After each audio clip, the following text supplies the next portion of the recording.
Mga bata, ang pag-uusapan natin ngayon ay ang fluoride treatment.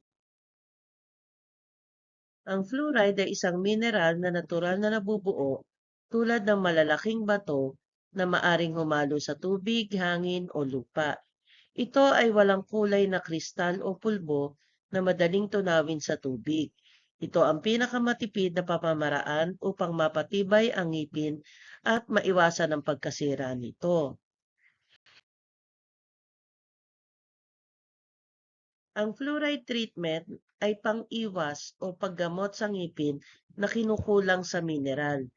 Katulad na nakikita dito sa larawan, ang ngipin ay may mga mas mapuputing bahagi, tanda ng kakulangan ng calcium na maaring mapagaling sa bisa ng fluoride varnish na ipapahid dito.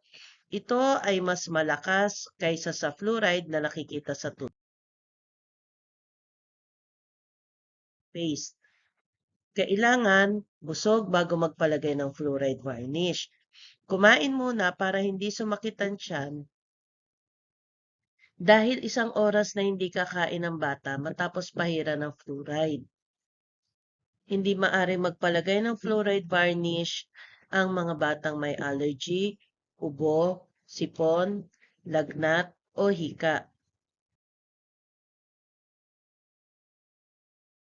Sa fluoride treatment, kailangan sipilyuhin muna ang ngipin upang maalis ang mga natirang pagkain at dumi at masiguro ang kapit ng varnish sa ngipin.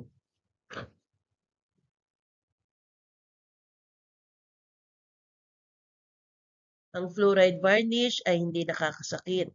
Medyo maanghang at may kaaya-ayang banana flavor. Malapit ang panlasa nito sa menthol candy. Ipinapahid ito sa malinis na ngipin. Medyo madilaw at magaspang ito pag natuyo.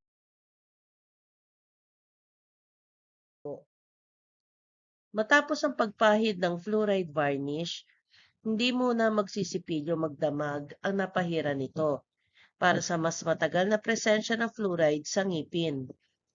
Iwasan ang pagkain ng matatamis at malalagkit na pagkain dahil hindi agad makakapagsipilyo sa loob ng maraming oras. Ligtas at epektibo ang paggamit ng fluoride varnish. Ito ay subok na sa loob ng maraming taon at sa paggamit sa maraming bansa, tulad sa Europa, Amerika, at Southeast Asia.